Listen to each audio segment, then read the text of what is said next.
Today, on What It's Like, another room at the Gilmore to explore. I call this room slash building the expensive room, and you'll see why in a minute. Before getting into this room, which is part of the main building, which is huge, what is the Gilmore Auto Museum, located in Hickory Corners, Michigan, which is between Kalamazoo and Hastings?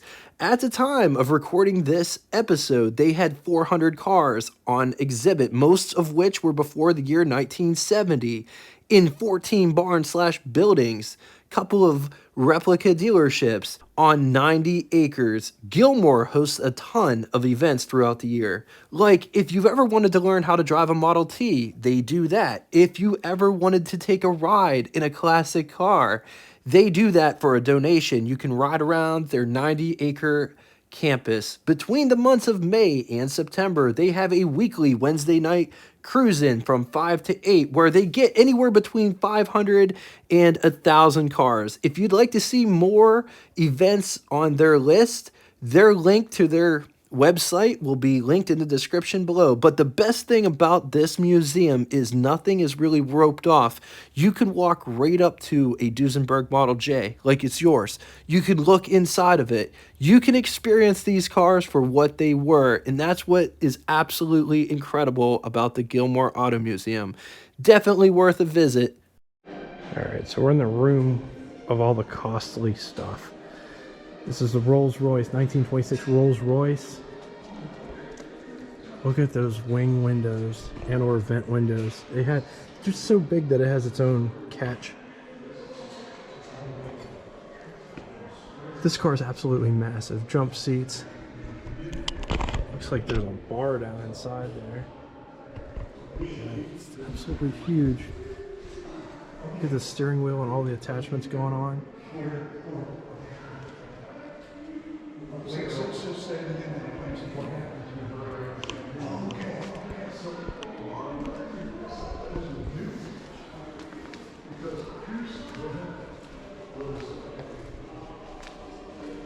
This is a 1933 Duesenberg Model J 231 Torpedo Victoria. Wow. How the dashboard sits way up underneath there. And the seats just look so nice to sit in. Look at these.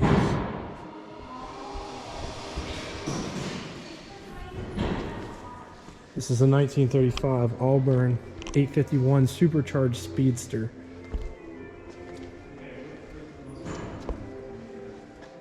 I absolutely love the dashboard on that with all the different color variations and two-toneness. Notice the doors have map pockets on both sides. And it's sitting next to a 1935 Duesenberg SJ 528 Torpedo Phaeton. Look at the headers. Look at this.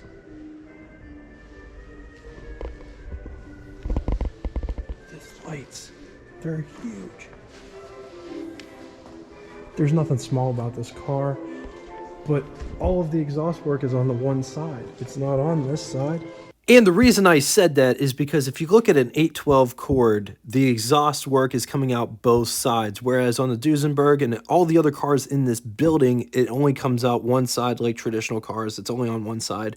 But I always thought it was on both sides for styling symmetrics. The Cord 812 has a unique intake design, which allows that, which these cars didn't share. So I learned that today, that the exhaust just comes out one side just like on just about every other car, but it's only exposed on the outside of the hood on that one side. I didn't know that. I learned that today. Interesting. Get the door handles and how they're designed. This one's got two windshields.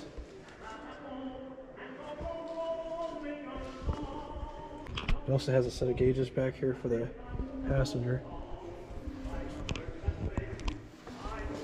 Over here, 1930 Packard 745 Victoria Coupe. And this is what I mean. Look at how elegant the Packards looked compared to a Duesenberg.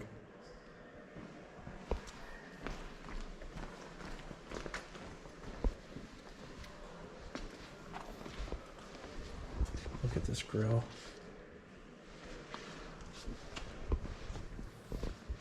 Over here, it's parked next to another Duesenberg.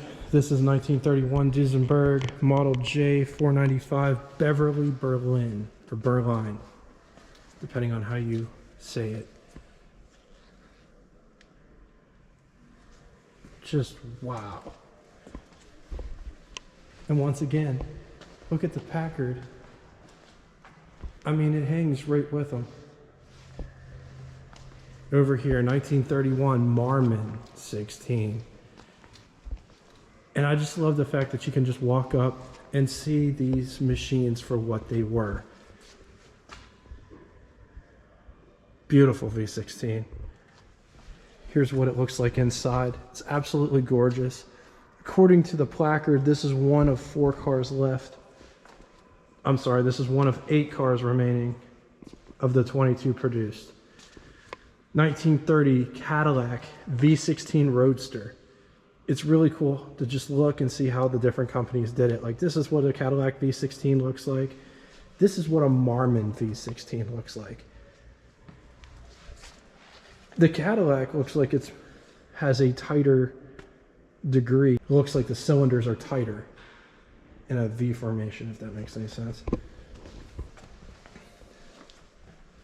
And this is what it looks like inside the Cadillac.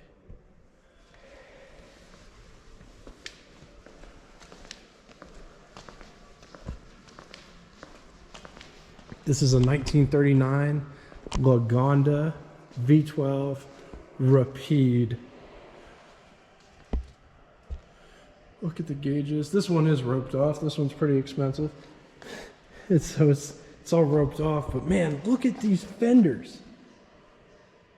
Looks like a Cord, right?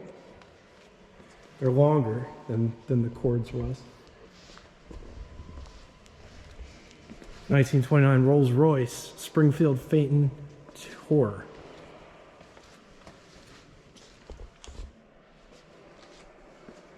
Here's another Duesenberg.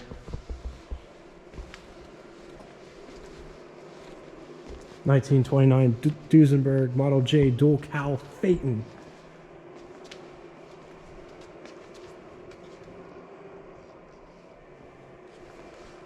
Over here we got a 1930 Bentley 6.5 liter Speed 6 Sportsman Saloon. Look at that hood ornament. Look at all the stuff that's going on.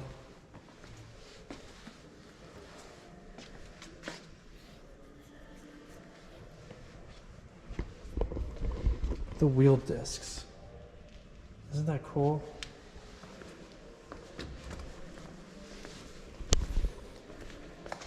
This is a 1929 Stutz Model M Supercharged Coupe. Look at the roof. Doesn't it look like it's been chopped? Also, there's glass on the visor. That doesn't look tinted. It would have been cool if it was tinted. It also has these parts that comes down there. Look at the inside. Right next to it is a Mercedes-Benz. Never been a big fan of Mercedes-Benz, but from this era, it looks like 1937 Mercedes-Benz 540K Cabriolet A. I like the dashboard. It's a very nice dashboard design. Another Mercedes over here. This is 1939 Mercedes 540K Sports Tourer. This is a car that I want if I make it. This is 1938 Delage D670 Cabriolet. It's a nice car. It's not nearly as nice as that Delahaye next door, but man, it's nice. Look at this fin that comes down the spine. And these bumpers. All right, now it's time for Would You Rather Museum Edition. Out of all of the cars in this room, I know it would be really, really hard to choose one or maybe two or maybe take the whole thing, but which one would you like in the comment section below? I think my favorite car in this building is the Delage, followed by probably the Duesenberg Model J. That is a really super swell color, but the dual cal Phaeton Duesenberg is also cool, as well as the Packard. And the Lagonda, and let's not forget the Stutz. And then there was the Marmon and the Cadillac V16. Oh man, this is a hard one. I don't know which one I'd choose. I'm switching to Delage for the Marmon V16. There's lots of cool cars in this building. I'm interested to see which ones you're interested in. Now it's time for Name That Tune. First person to get both the name of the band and song title correctly in the comment section will have their comment pinned to the top of it.